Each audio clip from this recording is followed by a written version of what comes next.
E aí, pessoal, tudo certo? Se a meta é gabaritar português no concurso, tem um ponto que não dá para ignorar: substantivos. Pois é, dominar esse assunto não é só um detalhe, é a base, o alicerce mesmo, para garantir a aprovação. Então bora lá desvendar cada ponto de um jeito bem claro e direto, para não ter chance de errar na hora da prova. Bom, o nosso caminho hoje está bem traçado. É um verdadeiro mapa, viu? A gente começa pelo básico, o que é um substantivo. Depois, partimos para o esquema de classificações e como eles mudam, ou seja, as flexões. Aí a gente entra nas nuances, a questão do grau. E para fechar com tudo, aquele pulo do gato, as dicas que realmente importam para a prova. Vamos nessa? Ok, então vamos lá. Começando pela base. Sabe como em qualquer obra a fundação tem que ser forte? Pois é, no português para concurso é a mesmíssima coisa. E tudo, absolutamente tudo, começa com a definição do que é um substantivo. Esse é o nosso ponto de partida. Olha só o tamanho disso. Substantivo é a classe de palavras que dá nome a praticamente tudo. Tudo que existe ou que a gente imagina. É mesa, saudade, Brasil, corrida. Pensa assim, o substantivo é tipo a espinha dorsal da frase. Muita coisa gira em torno dele. Beleza, base definida.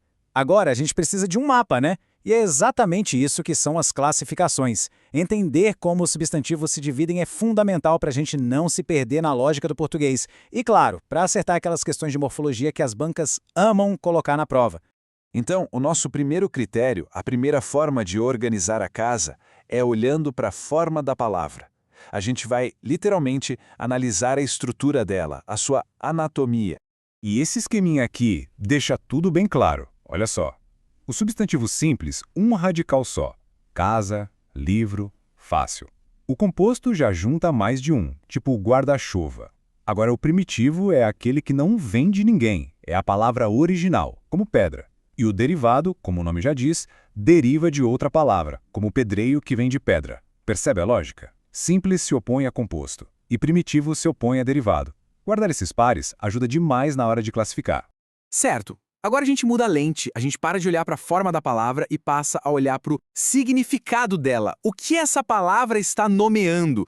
E aqui, pessoal, está o pulo do gato para nunca mais confundir concreto e abstrato. A palavra-chave é dependência. Pensa comigo, a mesa existe sozinha, certo? Você vê, você toca. Agora, e a beleza? A beleza precisa de algo ou alguém para existir. Ela existe na pessoa, na paisagem. Ela depende de outro ser. E pode apostar, essa é uma pegadinha clássica de prova. Nesse caso aqui, a disputa é entre o genérico e o específico. Cidade é uma palavra comum, genérica, pode ser qualquer cidade do mundo. Agora, Maria não é qualquer pessoa, é uma pessoa específica. Por isso é um substantivo próprio. E aqui tem uma regra de ouro que vale a pena repetir. Substantivo próprio é sempre com letra maiúscula, sempre. É um detalhe bobo, mas que derruba muito candidato. Bom, agora a gente entra na parte mais dinâmica. Porque os substantivos não são palavras paradas, estáticas. Elas mudam, elas se flexionam para indicar gênero e número. E é exatamente aqui que moram muitas das pegadinhas de concurso. Olha só quantos tipos de gênero a gente tem. Os biformes são os mais fáceis, né? Duas formas, o menino, a menina. Tranquilo. Agora, atenção redobrada nos outros. Sobrecomum. Uma forma só, um gênero só para todo mundo. Tipo, a criança serve para menino e menina. Comum de dois. Uma forma só também, mas aqui quem manda é o artigo. O estudante, a estudante. O artigo define o gênero. E por fim, os epicenos, que são para os animais. A gente usa macho ou fêmea para diferenciar, como em a onça macho e a onça fêmea. Tem que memorizar esses quatro, viu? É crucial. Agora, uma pergunta que parece simples: casa, flor, cão. Como é que a gente forma o plural dessas palavras? Parece fácil, né? Mas as regras de plural têm lá seus detalhes. Vamos ver isso na prática. Bom, a regra geral é moleza. Só colocar um S no final. Casa vira casas, ok? Se a palavra terminar em R ou Z, a gente coloca ES. Flor vira flores. Tranquilo também. Agora, o desafio de verdade, onde a banca adora testar a gente, é nas palavras que terminam em ão. Aí não tem uma regra única. Mão vira mãos, mas cão vira cães. E agora? Não tem mágica, pessoal. O segredo aqui é praticar muito e memorizar os plurais mais comuns. Ok, vamos falar agora de um ponto um pouco mais sutil, mas que também é importante: o grau do substantivo. Basicamente, como a gente expressa tamanho. A lógica é bem intuitiva, né? Aumentativo para indicar algo grande, tipo casarão, e diminutivo para algo pequeno, casinha. Simples. Só que, e aqui vem o pulo do gato para questões de interpretação de texto, nem sempre o grau fala só de tamanho.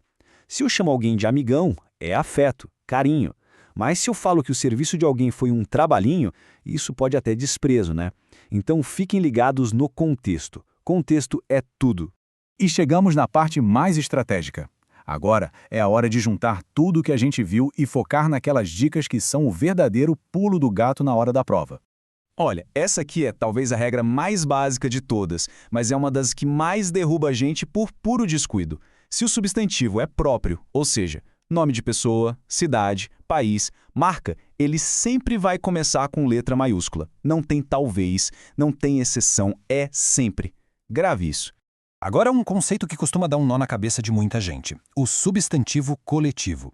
Pensa na palavra cardume. A palavra em si está no singular, certo? Mas a ideia que ela passa é de um monte de peixes, uma ideia de plural.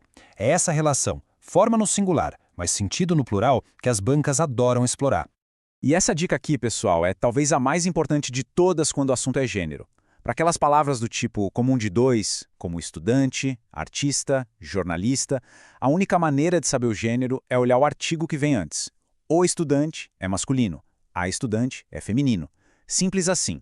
O artigo é a chave de tudo. Isso é ponto garantido na prova. Para a gente fechar com chave de ouro, fica um desafio final para amarrar todo o nosso papo. Qual seria a classificação completa da palavra beleza? Pensa aí. Ela é simples ou composta? Primitiva ou derivada? Concreta ou abstrata? Comum ou própria? Tenta fazer esse exercício, é a melhor forma de gravar o conteúdo. Lembrem-se sempre, dominar os substantivos é um passo enorme para garantir aquela vaga. Bons estudos e até a próxima!